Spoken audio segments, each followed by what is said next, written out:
Alright guys, स्वागत है आपका इस वीडियो में। तो फाइनली यहाँ पे आई गॉट चीट स्किल का न्यू एपिसोड आ चुका है। और जैसे कि मैंने आपको कहा था कि ऐसा हो सकता है कि इसमें 12 ही एपिसोड आएंगे, लेकिन ऐसा लगता नहीं है। शायद 25 एपिसोड की सीरीज है और मेरे को इसमें कोई प्रॉब्लम नहीं है, मैं कर सकता हूँ कवर, लेकिन पर्सनल इश्यूज तो कोई बात नहीं। चलो अभी हम ये वीडियो शुरू कर लेते हैं और बाकी बातें वीडियो के एंड में कर लेंगे। तो जैसे कि आपको याद होगा कि लास्ट एपिसोड में यहाँ पे किंगडम के अंदर कुछ असैसिन्स ने हमला कर दिया था, जिसको यूया, ओवन और लूना ने साथ मिलकर हराया था और इनकी बैंड बजा दी थी काइंड ऑफ, ठीक है।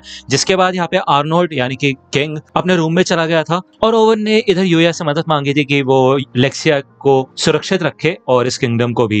यूया यहाँ पे पैलेस में होता है, तभी उसको लेक्सिया आके मिलती है और लेक्सिया उसे यही कहती है कि तुम वैसे कब से इधर आए हुए हो और तुमने कैपिटल में नहीं घूमा है, तो क्या तुम मेरे साथ चलोगे रॉयल कैपिटल में घूमने के लिए। लेकिन लोना कहती है तुम्हें पता नहीं अभी कितनी खतरनाक सिचुएशन चल रही है और ऐसे में तुम्हें बाहर घूमना है। तो लेक्सिया यही कहती है कि हमें पता चल चुका है कि इन सबके पीछे मेरा भाई है, तो अगर वो फिर से हमारे ऊपर अटैक कराएगा तो लोना कहती है हाँ, इससे वो अपनी लोकेशन बता देगा काइंड ऑफ कि वो कहाँ पे है, लेकिन फिर भी तुम बाहर नहीं जा सकती। तो ये दोनों यहाँ पे जिद करने लग जाती है कि मैं लेके जाऊंगी यूया को, मैं लेके जाऊंगी, क्योंकि इन दोनों के बीच में तो कंपटीशन टाइप चल रहा होता है। तो इनको देख के भाई ओवन आता है यहाँ पे और वो ये सोचता है कि क्यों ना मैं ही यूया को लेके चले जाऊं और रॉयल कैपिटल में घुमा दूं। और ये दोनों ही कहते हैं कि ये बहुत बेकार प्लान है। तो ये डिसाइड करते हैं कि ओवन यहाँ पे दूर से नजर रखेगा लेक्सिया के ऊपर और लेक्सिया, लूना और यूया इधर रॉयल कैपिटल में घूमेंगे। ये दोनों जब यहाँ पे बहस कर रही होती है कि यूया को कहाँ पे लेके जाना चाहिए, तो यूया तो भाई कंफ्यूज हो जाता है, वो तो बीच में फंस जाते हैं इन दोनों के। तभी वो देखता है कि इधर एक गिल्ड होता है जिसका बोर्ड यहाँ पे बाहर लगा होता है और ये एक एडवेंचरर्स गिल्ड होता है। लोना उससे पूछती है कि क्या तुम इसमें इंटरेस्टेड हो, तो यूया कहता है हाँ थोड़ा बहुत। लोना बताती है ठीक है फिर चलो चलते हैं, तुम्हें रजिस्टर करवा देते हैं, क्योंकि तुम्हारे पास मर्चेंट का गिल्ड कार्ड है तो उससे तुम अपना आइडेंटिफिकेशन दे सकते हो। एक बार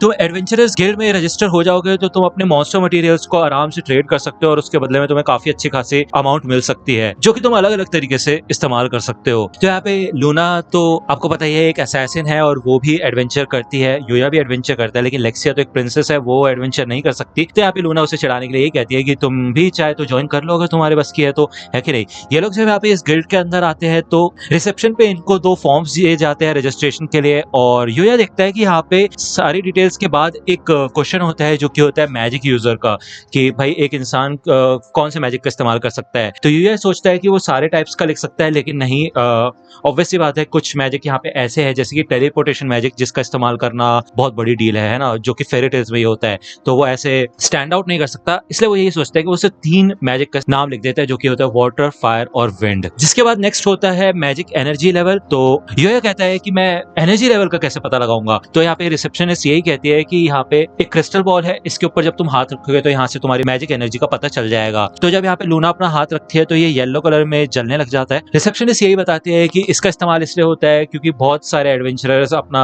गलत मैजिक लेवल बताते हैं और ये इसलिए बनाया गया है जिससे कि लोग अपनी एबिलिटीज को छुपाए ना। जब यूया यहाँ पे इस मैजिक बॉल के ऊपर हाथ रखता है तो भाई ये मैजिक क्रिस्टल पूरा टूट जाता है और वो खुद शॉक हो जाती है कि भाई ये हुआ क्या यार, ऐसा तो कभी हुआ नहीं। ये रिसेप्शनिस्ट लोना से पूछती है कि तुम थ्रेड के अलावा और कोई वेपन्स का इस्तेमाल करते हो या नहीं, और वो जब यूया की शीट देखती है तो वो कहती है कि क्या बात है, तुम 3 तरीके का मैजिक इस्तेमाल कर सकते हो, ये तो सिर्फ फेरी टेल्स में ही होता है यार। तो ये यहाँ पे ये सोचते हैं कि वो तो लिखने वाला था भाई ऑल टाइप्स, अच्छा उसने ऑल टाइप्स नहीं लिखा। एनीवे इन सब के बाद इनको इनके गिल्ड कार्ड्स दे दिए जाते हैं और इनका कोई कोटा वगैरह नहीं होता, ये चाहे तो कितने भी एडवेंचर्स पे जा सकते हैं। बस एक कंडीशन होगी कि जब भी किसी मिशन पे जा रहे हैं तो इनको उन मॉन्स्टर के आइटम्स और सबूत लेके आना होगा कि इन्होंने उस मॉन्स्टर को मारा है, उसके बाद ये अपनी रैंक बढ़ा सकते हैं। अब स्टार्टिंग के लिए इनकी रैंक होगी F, जो कि सबसे लोएस्ट रैंक है। चलो यार इस पूरी एनीमे में मैं पहली बार देख रहा हूँ कि यूया को एक कॉमन एरिया मिल रहा है, नहीं तो भाई हर चीज में वो एस है, टॉप पे है, तो यार ये थोड़ी चुपती है चीज, है कि नहीं।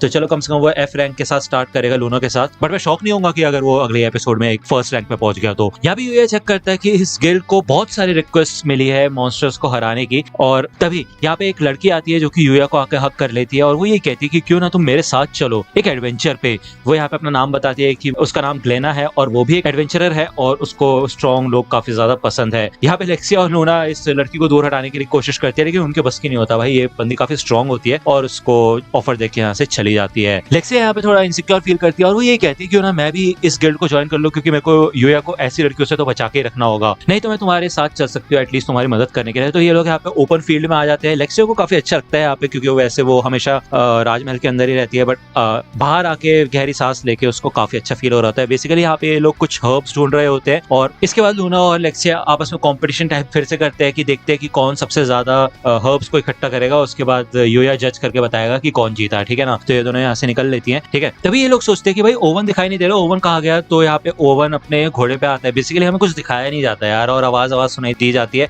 आई डोंट नो इन लोगों को एनिमेट करने की इतनी ज्यादा जल्दी क्यों हो रही है, ठीक से एनिमेट क्यों नहीं कर रहे। बट हाँ, हमें बेसिकली दिखाया जाता है कि ओवन और कुछ और सिपाही होते हैं, इनको इधर प्रिंस की लोकेशन मिल चुकी होती है, जो कि एक वीरान सी जगह में रह रहा होता है। ये लोग जब यहाँ पे इस घर के पास पहुंचते हैं तो ये जब गेट खोलते हैं तो भाई एक चाकू टाइप उड़ता हुआ आता है, जिससे कि एक सोल्जर यहाँ पे मारा जाता है। और ये दोनों जल्दी से अंदर जाते हैं और हमें दिखाया जाता है कि प्रिंस ने एक बंदे को पकड़ लिया होता है, लेकिन नाइट इधर प्रिंस के ऊपर हमला करके उस सोल्जर को बचा लेता है। यहाँ पे थोड़ी देर बाद प्रिंस अपने गले पे चाकू रख देता है और वो कहता है अगर तुम एक कदम भी आगे बढ़े तो मैं अपने आप को मार लूंगा, तो फिर कोई फर्क नहीं पड़ेगा, सब कुछ यहाँ पे खत्म हो जाएगा। तो ये लोग यहीं पे रुक जाते हैं। लेकिन तभी योया यहाँ पे एकदम से पास आता है और योया और नाइट मिलके इस प्रिंस को यहाँ पे नीचे हटा देते हैं। भाई ये लोग जब सोच ही रहे होते हैं कि क्या करना है, तभी यहाँ पे एक तूफान सा होता है और भाई यहाँ पे वही लड़की आ जाती है जिसका सामना उसागी कर रहा था। और ऑब्वियसली बात है, उसको काफी प्रॉब्लम हो रही थी इस बंदी से लड़ने में, और अब फाइनली यहाँ पे वो योया के सामने आ चुकी होती है। वो यही कहती है कि तुमने अपना काम पूरा नहीं किया और तुम पूरी तरह से फेल हो चुके हो और प्लान भी तुम्हारा बेकार था, एकदम तुम एकदम अनलकी हो, तो अब तुम्हारी कोई भी जरूरत नहीं है। तो यहाँ पे प्रिंस यही कहता है कि तुम ही तो चाहती थी कि मैं राजा बनूं जिससे कि तुम्हें पावर मिल सके।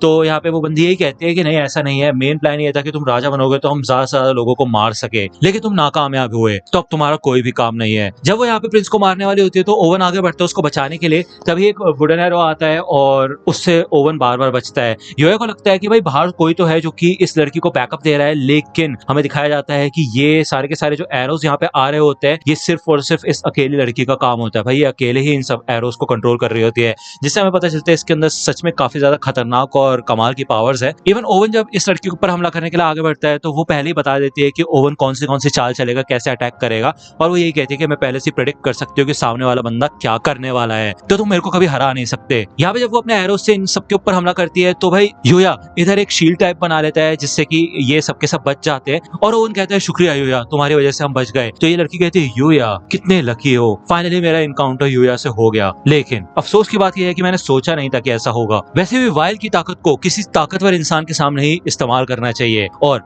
मैंने पहले ही तुमसे लड़के तुम्हारा स्टैमिना जला दिया है, तो ये लड़ने का सही मौका नहीं है। तो बेसिकली यहाँ पे इस बंदी का यही कहना होता है कि वो योया से उसकी फुल पोटेंशियल फुल पावर पे लड़ना चाहती है, और अब क्योंकि योया थोड़ा थक चुका है तो वो अभी उसको हराना नहीं चाहती, क्योंकि वरना फिर ऐसा लगेगा उसे कि वो पहले से कमजोर तो और हार गया आसानी से। बट ऐसा नहीं है, वो यहाँ पे ये बोल के चली जाती है, काइंड ऑफ गायब हो जाती है, और योया ये सोचता है कि ये लड़की थी कौन। दूसरी ओर यहाँ पे हमें योया के घर का सीन दिखाया जाता है जहाँ पे कावरी उसके घर पे आई होती है, बट वो घर पे नहीं होता है तो वो वापस चली जाती है, ठीक है ना। और हमें बताया जाता है कि नेक्स्ट एपिसोड होगा योया एंड कावरी, और भाई नेक्स्ट एपिसोड आएगा यार, नेक्स्ट वीक ही आएगा। अब देखते हैं, डीमन स्लेयर तो खत्म हो चुका है तो इसकी वीडियोस भी जल्दी जल्दी लाना शुरू करेंगे, है कि नहीं।